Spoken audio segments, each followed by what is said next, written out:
Hello दोस्तों, आज हम इस वीडियो में यह जानने की कोशिश करेंगे कि कोई भी दवा जो हम किसी को दे रहे हैं या ले रहे हैं वो किस यूज में आती है। तो यहाँ पर हम क्या करने वाले हैं कि हर मेडिसिन में एक सफिक्स दिया होता है, यानी कि मेडिसिन के लास्ट में एक वर्ड दिया जाता है जिससे पता कर सकते हैं कि मेडिसिन किस क्लास से बिलोंग करती है। तो दोस्तों हम वो कैसे पता करेंगे, आइए बने रहिए हमारे साथ इस वीडियो में। तो देखिए, किसी भी मेडिसिन को हम उसके सफिक्स से जान सकते हैं। जैसे कि हमारा पहला सफिक्स है यहाँ पर कैन। देखिए, कैन एक सफिक्स है जो लोकल एनेस्थेटिक में यूज किया जाता है। इसका मतलब है किसी भी बॉडी के पार्टिकुलर को या बॉडी के ऑर्गन को शून्य करने के लिए दी जाती है। इसके एग्जांपल हैं जैसे जाइलोकेन, बेंजोकेन, एमाइलोकेन, लीडोकेन। यहाँ पे देखो हमने कुछ पिक्स दिए हैं जिसमें कि इंजेक्शन है। एक पिक्स, इस पिक्स में जाइलोकेन, जो कि जैसे सपोज किसी भी पेशेंट का ऑपरेशन होता है उसको ये इंजेक्शन दिया जाता है उस बॉडी के पार्ट को शून्य करने के लिए, ठीक है, जिस पार्ट का ऑपरेशन किया जाता है। और ये एक लीडोकेन टॉपिकल है जो कि किसी भी पार्टिकुलर को शून्य करने के लिए बॉडी के पार्ट को ऊपर से अप्लाई किया जाता है। ये वो लीडोकेन ऊपर से अप्लाई करने का होता है, ठीक है। अब दोस्तों हमारा नेक्स्ट जो सफिक्स होगा माइसिन होगा। माइसिन का यूज हम एंटीबायोटिक में करते हैं, ठीक है, यानी कि इन्फेक्शन के लिए। किसी को इन्फेक्शन हो जाता है तो इस कंडीशन में एंटीबायोटिक दी जाती है, ठीक है। इसके एग्जांपल हैं azithromycin, erythromycin, neomycin, streptomycin. Streptomycin जो है ये एक इंजेक्शन होता है, ठीक है। तो आपने देखा यहाँ पर सभी के लास्ट में माइसिन वर्ड आया है, तो माइसिन वर्ड का यूज एंटीबायोटिक में किया जाता है। यहाँ पर हमने कुछ पिक दिए हैं जैसे कि एजिथ्रोमाइसिन और नियोमाइसिन। किसी को इन्फेक्शन हो जाता है तो एजिथ्रोमाइसिन टेबलेट दी जाती है, या फिर जो हमने साल्ट बताया था अभी आपको, स्ट्रेप्टोमाइसिन इंजेक्शन, या फिर इंजेक्शन दिया जाता है स्ट्रेप्टोमाइसिन इंजेक्शन के रूप में, ठीक है। और ये जो नियोमाइसिन है ये एक ऊपर से लगाने वाली दवा है जो बैक्टीरिया को ख़त्म कर देती है, यानी कि इन्फेक्शन को ख़त्म कर देती है, ठीक है दोस्तों। ये सारी दवा जो होती है एंटीबायोटिक होती हैं जिनके लास्ट में माइसिन वर्ड आता है। अब जो नेक्स्ट सफिक्स आता है हमारा वो ओलोल आता है। ये होते हैं बीटा ब्लॉकर्स, ठीक है। इसका यूज हाइपरटेंशन या फिर हार्ट अटैक में किया जाता है। यदि किसी को हार्ट से रिलेटेड कोई बीमारी है तो उसमें बीटा ब्लॉकर का यूज किया जाता है। जैसे कि एग्जांपल हैं इसके मेटाप्रोलोल, एटिनोलोल। जैसे कि एग्जांपल हैं इसके मेटाप्रोलोल, एटिनोलोल, एस्मोलोल, बिसोप्रोलोल, ठीक है। यहाँ पर हमने इमेज दी है, हमने एटिनोलोल की इमेज दे रखी है जो कि इसका यूज हाई ब्लड प्रेशर में किया जाता है। अब आप देख रहे होंगे दोस्तों, इसमें जो बीटा ब्लॉकर्स नाम इसका दिया गया है वो किस लिए दिया। पेशेंट का बीपी हाई होता है, उनके नस ब्लॉक होने का खतरा होता है, इसलिए इसका नाम एक बीटा ब्लॉकर्स दे दिया गया है, ठीक है। और इसमें जो सफिक्स हमारा यूज होता है वो ओलोल होता है, ठीक है। तो दोस्तों आप जान गए होंगे कि ओलोल का यूज कहाँ पर होता है, ठीक है। हमारा नेक्स्ट सफिक्स है माइड एंड जाइड। इन दोनों का मतलब होता है डाई यूरेटिक्स। इनका काम होता है यूरिन को बढ़ा देना, क्योंकि इन्हें लेने के बाद हमें बार बार यूरिन आता है। और ये दवा ऐसे पेशेंट को दी जाती है जिनका ब्लड प्रेशर ज़्यादा हाई होता है या फिर जिनको सूजन होती है जिनकी बॉडी में, ठीक है, तो उन्हें डायूरेटिक्स दी जाती हैं। इसके एग्जांपल हैं फ्यूरोसिमाइड, बुमेटानाइड और बेंजथाइजाइड, क्लोरोथाइजाइड, ठीक है दोस्तों। फ्यूरोसिमाइड और क्लोरोथाइजाइड ये हमारे दोनों एग्जांपल हैं माइड एंड जाइड के। ये कॉमनली यूज की जाने वाली दवा है, डायूरेटिक्स है जो ये बहुत ज़्यादा यूज की जाती है।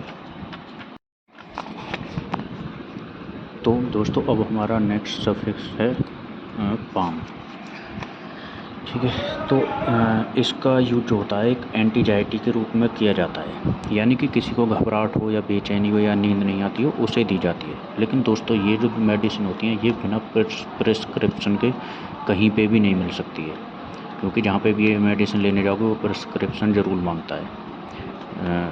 तो यदि किसी पेशेंट को घबराहट हो या बेचैनी हो या नींद नहीं आती हो, ये दवा उन पेशेंट को दी जाती है। इसके एग्जांपल हैं जैसे डायजेपाम, लोराजेपाम, ठीक है। हमने यहाँ इसकी एक इमेज भी दी है डायजेपाम। इसका यूज एंजाइटी को दूर करने के लिए किया जाता है, ठीक है दोस्तों। अब दोस्तों हमारा नेक्स्ट सफिक्स जो है वो है विर, जो कि एंटीवायरल होता है। ये वायरस के इन्फेक्शन के लिए यूज की जाती हैं, ठीक है। इसके एग्जांपल है जैसे एसाइक्लोविर, रिटोनाविर, और इंडेनाविर। यहाँ पर इमेज दी हमने कुछ जो कि एसिविर नेम से आती हैं। इसमें डिफरेंट एमजी होती हैं। इसमें जो सफिक्स यूज हुआ है वो एसिलोविर हुआ है।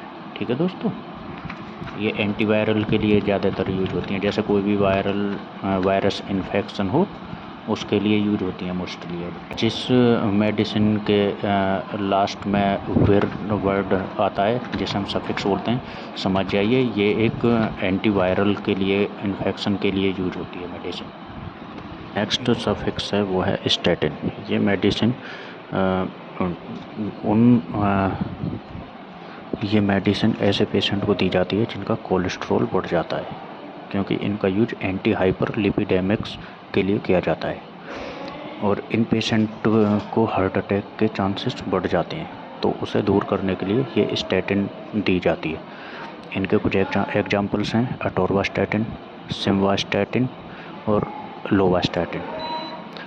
जिस भी मेडिसिन के लास्ट में ये स्टैटिन वर्ड आता है समझ जाइए ये ऐसे पेशेंट के लिए दी जाती हैं जिनका कोलेस्ट्रॉल बढ़ा होता है। ठीक है, अब दोस्तों जो हमारा नेक्स्ट सफिक्स होगा वो होगा सोन। इनका यूज स्टेरॉइड के रूप में किया जाता है। इसका काम होता है बॉडी में इन्फ्लामेशन को दूर करना, लेकिन इनके साइड इफ़ेक्ट भी बहुत होते हैं, इसलिए कोई भी दवा बिना डॉक्टर के कंसल्ट के किए नहीं लेनी चाहिए।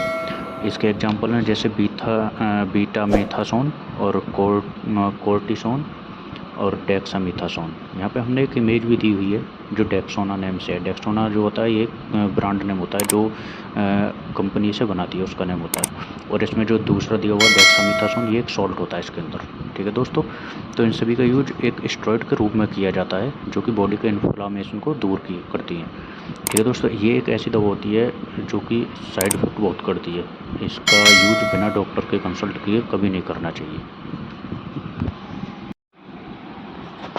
तो दोस्तों हमने इस वीडियो में काफ़ी सारी मेडिसिन के बारे में नॉलेज ली है और हम आशा करते हैं हम आपको नेक्स्ट वीडियो में भी और इससे अच्छे और काफ़ी सारी मेडिसिन की जानकारी देंगे। दोस्तों यहाँ पे एक हमारा आपको क्वेश्चन है कि कोई भी मेडिसिन आप ऐसे देख करके यूज कभी मत करना, क्योंकि कभी भी कोई भी मेडिसिन यूज करना है तो डॉक्टर से कंसल्ट करने के बाद ही करना। क्योंकि ये सिर्फ हम आपको जो वीडियो में जानकारी दे रहे हैं ये सिर्फ इसलिए जानकारी दे रहे हैं कि ताकि आप जान सको कि कौन सी दवा किस यूज के लिए होती है, या आप कोई भी दवा लेते हो तो वो किस यूज के लिए ले रहे हो, बस आप इतनी नॉलेज आपको हो जाए। हमारा पर्पज़ ये नहीं है कि हम आपको नॉलेज दें और आप बिना डॉक्टर के कंसल्ट किए ये मेडिसिन लेने लगो और आपको कोई साइड इफ़ेक्ट हो जाए। ठीक है दोस्तों, धन्यवाद।